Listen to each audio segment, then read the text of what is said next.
Perang kemerdekaan Indonesia bukan hanya cerita tentang komandan di medan tempur. Ia juga siogyanya tak melulu membicarakan tokoh-tokoh besar yang tercatat dalam buku sejarah. Justru yang sering terluput adalah orang-orang biasa, anak buah komandan di Palagan atau pendukung para pemimpin perjuangan yang mau mengorbankan apa yang mereka punya, bahkan nyawa sekalipun. Mereka berjuang tanpa memikirkan masalah apa mereka dikenang atau tidak. Tentu saja mereka jumlahnya sangat banyak, jutaan orang mungkin, yang ikut berjuang tahun 1945 sampai 1949. Dan sebagian dari mereka saya temui ketika pertama kali menjadi jurnalis tahun 1999. Tutur jurnalis sejarah Hendy Johari dalam diskusi bukunya Orang-orang di Garis Depan oleh komunitas temu sejarah secara daring. Kisah Dasuki misalnya, mantan pimpinan gerilyawan Indonesia di Sukabumi. Semasa perang, Dasuki bertempur menghadapi sepasukan tentara sekutu yang pernah mengalahkan Jepang di Birma. Setengah abad berselang, Dasuki tua menjalani nasib sebagai penjual mainan anak-anak di sekolah SD dekat Jalan Pelabuhan Ratu.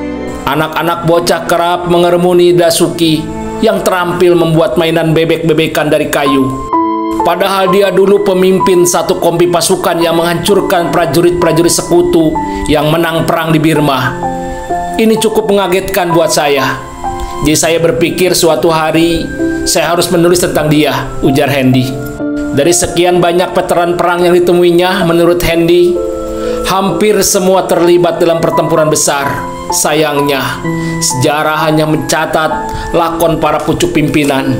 Sementara itu, orang-orang bawahan yang berada di garis depan mati-matian berjuang menyambung nyawa, lantas kemudian terlupakan begitu saja.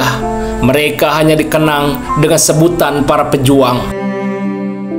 Pejuang dalam perang memang lekat dengan laki-laki atau maskulinitas. Namun buku ini juga mengangkat cerita tentang kaum perempuan, bukan sebagai petugas palang merah atau juru masak di dapur umum, melainkan kombatan yang ikut bertempur memanggul senjata. Selain kombatan, para perempuan di medan perang juga ada berperan sebagai mata-mata, pengantar peluru, atau bahkan pengambil granat. Susilawati salah satunya, anggota Laskar Wanita atau Laswi di Bandung.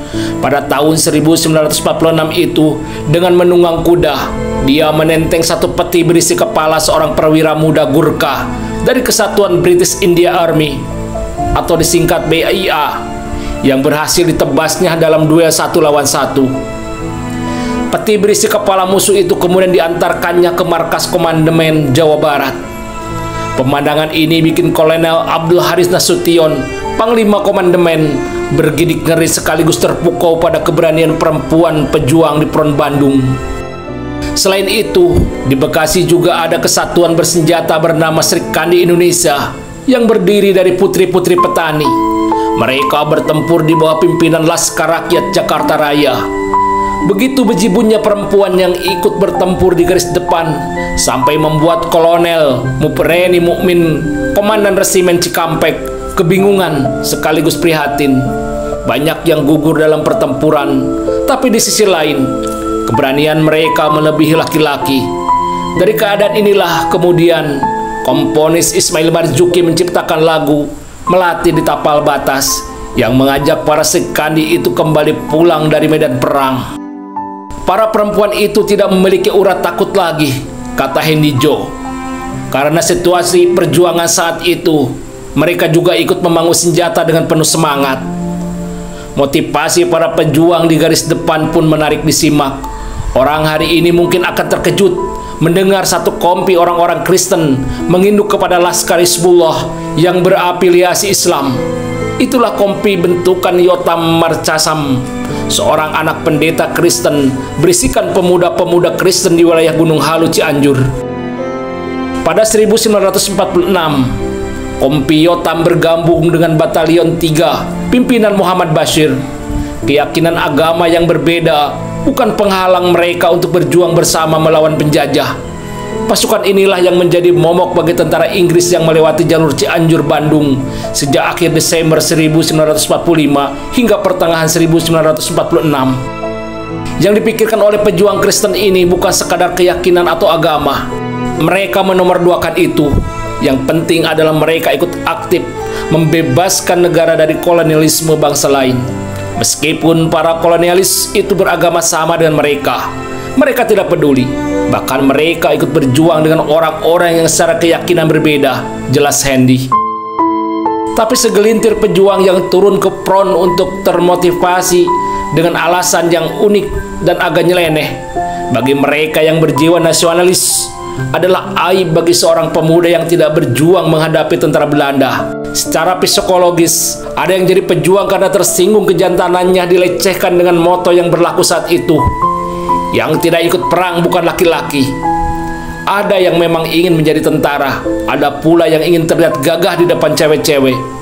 Begitupun setelah perang, orang-orang pejuang itu pun bermacam tindak tanduknya. Tidak dimungkiri, ada yang pragmatis mencari peruntungan dari sepak terjang perjuangannya di masa perang. Kendati demikian, banyak pula yang memegang teguh idealisme bahwa perjuangannya adalah sumbangsi bagi bangsa dan negara. Alasannya sederhana, karena pada saat itu semua orang berjuang, dan perjuangan di masa perang bukanlah sesuatu yang istimewa. Tidak heran bila kita menemukan veteran perang yang hidup dalam kemiskinan, bahkan menolak mengajukan hak atas uang pensiun kepada pemerintah. Ini terkait sikap hidup. Kalau pejuang itu konsisten dengan tujuan perjuangannya, dia akan selalu memegang itu, bahkan kemiskinan pun akan dihadapi, ujar Hendy.